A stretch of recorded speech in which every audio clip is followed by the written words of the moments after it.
आप सभी साथियों को एक बार फिर से मेरा बहुत बहुत प्यार भरा नमस्कार। आप सभी का आपके अपने YouTube channel officers exam forum पर एक बार फिर से बहुत बहुत स्वागत है।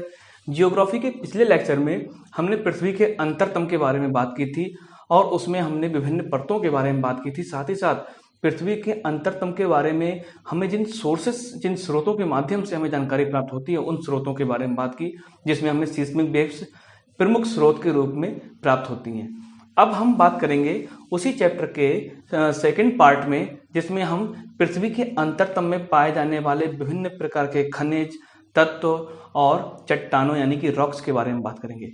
इस चैप्टर को कंप्लीट करने के बाद आप पृथ्वी किन तत्वों से मिलकर के बनी है, भू प्रॉपर्टी किन तत्वों से मिलकर के बनी हुई है और साथ ही साथ उन तत्वों का आज के समय पर हमारे लिए क्या उपयोग है और क्या महत्व है, उनकी प्रॉपर्टीज के बारे में हम आज के लेक्चर में चर्चा करेंगे। चट्टाने, सेल्स या रॉक्स समझने के लिए जितनी भी चट्टानें पृथ्वी पर हमारे भूगर्भ में पाई जा रही हैं वह सब मुख्य रूप से अगर देखा जाए तो खनिजों का ही एक प्रकार का समूह है। खनिजों की नेचुरल अवस्था जो है वही वास्तव में समूह के रूप में मिलकर के चट्टान कहलाती हैं। तो ये खनिजें जो हैं, ये चट्टानें एक खनिज से मिलकर के भी बनी हुई हो सकती हैं और कई सारे खनिज मिलकर के भी चट्टानें बनाते हैं। हालांकि एक खनिज वाली चट्टानें जो हैं दुर्लभ हैं, बहुत ही कम पाई जाती हैं। अधिकांश चट्टानों में 2 या 2 से अधिक खनिज ही मिले हुए होते हैं।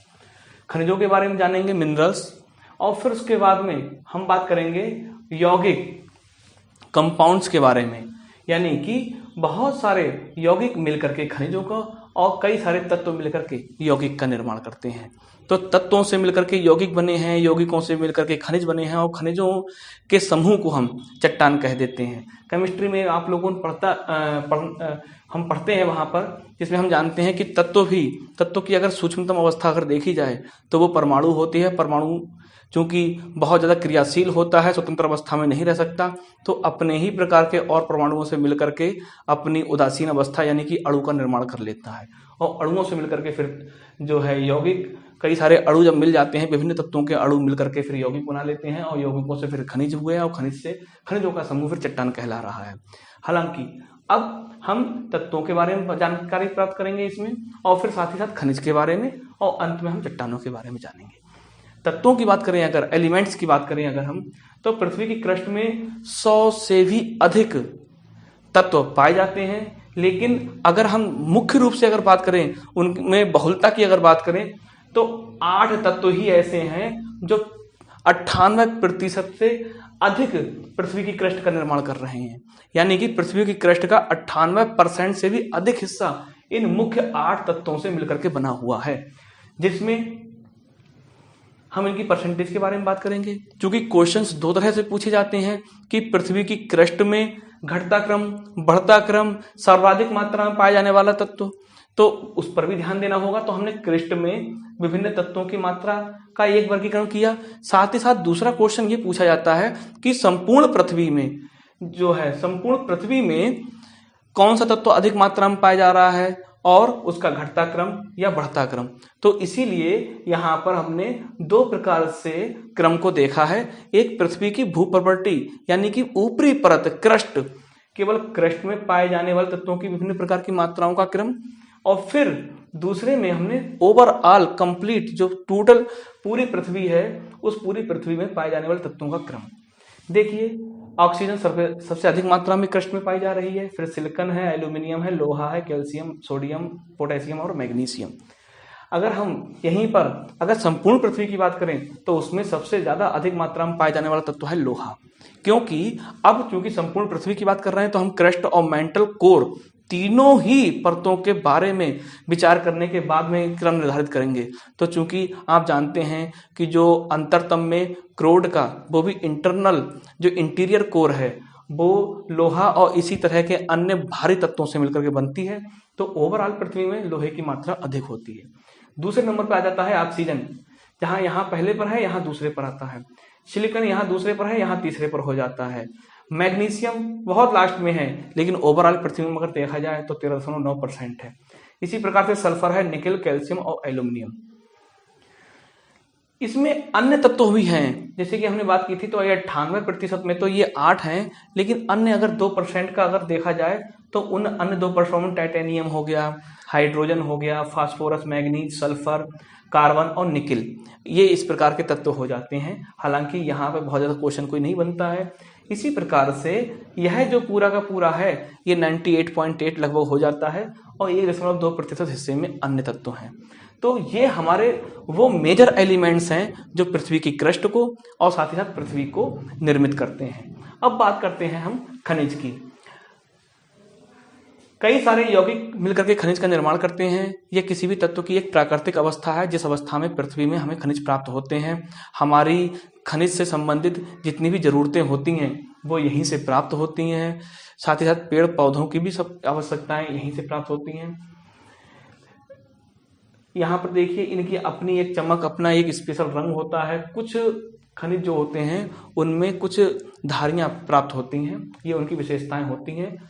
उसके बारे में हम जान लेंगे अभी आने वाले समय में। अब देखिए, अगर खनिजों की बात करें तो 24 कुछ प्रमुख खनिज हैं जिनको हम चट्टान निर्माता खनिज मानते हैं। यानी कि 24 खनिजों से चट्टानों का निर्माण होता है, लेकिन उनमें भी अगर देखा जाए तो सबसे ज्यादा प्रमुख जो हैं वो 6 हैं, जिनमें हम बात करेंगे फेल्सपार, क्वार्ट्ज, पायरॉक्सीज, एम्फीवोल्स, अभ्रक और ओलिवाइन। अब एक एक करके इनके बारे में जानते हैं। फेल्सपार, भू प्रॉपर्टी का आधा भाग इस खनिज से मिलकर के बनता है। बहुत महत्वपूर्ण चीज है ये। हल्का क्रीमी कलर और गुलाबी कलर का होता है। चीनी मिट्टी के बर्तन, कांच के सामान जो है उसमें इनका उपयोग होता है। क्वार्ट्ज, स्फटिक, इसके बारे में बात कीजिए तो ये रेत और ग्रेनाइट का प्रमुख एलिमेंट है, प्रमुख घटक है। सफेद या फिर रंगहीन होता है और रेडियो और रडार के निर्माण में हम इसका उपयोग करते हैं।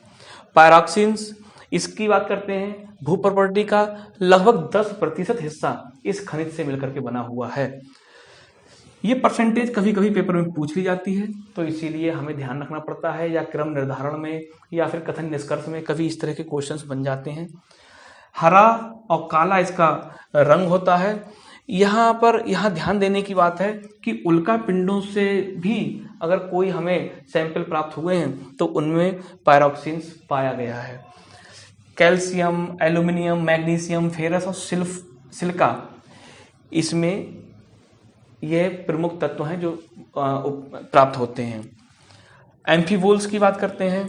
भू प्रॉपर्टी का लगभग 7% हिस्सा इससे बना हुआ है। यह हरा और काले रंग का होता है। इसमें एल्यूमिनियम, कैल्शियम, सिलिका, फेरस यानी कि लोहा और मैग्नीशियम, ये इसके प्रमुख एलिमेंट हैं, प्रमुख तत्व हैं।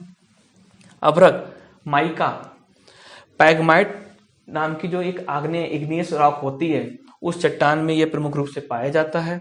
अगर भू प्रॉपर्टी की बात करें तो इसका लगभग 4% हिस्सा माइका का बना हुआ है। पोटेशियम, एल्यूमिनियम, मैग्नीशियम, लोहा और सिलिका, ये इसके प्रमुख तत्व होते हैं और इसका उपयोग हम विद्युत उपकरण जो होते हैं उनमें करते हैं। अब बात करते हैं ओलिवाइन, कहीं ओलिविन कहीं ओलिवाइन लिखा हुआ होता है। मैग्नीशियम, लोहा, सिलिका इसके प्रमुख तत्व हैं। यह भी हरे रंग का होता है और आभूषणों के निर्माण में इसका हम उपयोग करते हैं। यह तो 6 प्रमुख हो गए। उसके अलावा अन्य बहुत सारे खनिज हैं जिनमें क्लोराइट हो गया, कैल्साइट, मैग्नेटाइट, हेमेटाइट नाम आपने सुना होगा। लोहा का एक प्रमुख अयस्क है। बॉक्साइट, एल्यूमिनियम का प्रमुख अयस्क है। बैराइट आदि, ये इस प्रकार के और भी कुछ खनिज हैं। तो इस प्रकार से हमने यहाँ पर कुछ प्रमुख खनिजों के बारे में जाना, उन खनिजों की प्रॉपर्टीज के बारे में जाना, भू प्रॉपर्टी में इनका क्या योगदान है इसके बारे में जाना। क्वेश्चंस यहाँ से बनते हैं। अब अगर बात की जाए कि चट्टान निर्माणकारी प्रमुख जो खनिज वर्ग हैं उसके बारे में अगर हम बात करें, कहने का मतलब है कि आपने देखा कि फेल्सपार, यह क्वार्ट्ज, यह आप देख रहे हैं सिलिका कई जगह पर प्राप्त हो रहा है।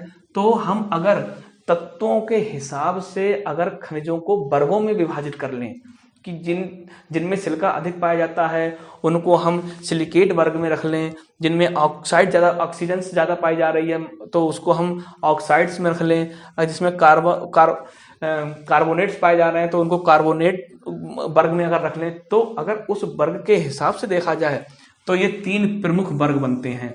यानी कि अधिकांश खनिज सिलिकेट से बने हुए होते हैं, ऑक्सीजन से बने हुए होते हैं, या फिर कार्बोनेट से बने हुए होते हैं। उसके अलावा कुछ अन्य वर्ग भी हैं, लेकिन इनका परसेंटेज बहुत कम है। देखिए, सिलिकेट की अगर बात करें तो फेल्सपार, अभ्रक यानी माइका, क्वार्ट्ज, ये सारे सिलिकेट वर्ग में आते हैं। फेल्सपार, क्वार्ट्ज और अभ्रक ये सिलिकेट वर्ग में आते हैं, क्योंकि इनका प्रमुख एलिमेंट जो है, प्रमुख तत्व जो है वो सिलिका है। ऑक्साइड की बात करें तो हेमेटाइट और मैग्नेटाइट, यह ऑक्साइड वर्ग के खनिज हैं, क्योंकि इनमें ऑक्सीजन अधिक मात्रा में पाया जाता है। कार्बोनेट में कैल्साइट, डोलोमाइट, कैल्साइट आपने पढ़ा था। सल्फाइड्स में पायराइट हो गया, लौह सल्फाइड हो गया, और अन्य भी कुछ पोटेशियम, एल्यूमिनियम जैसे वर्ग और भी हैं।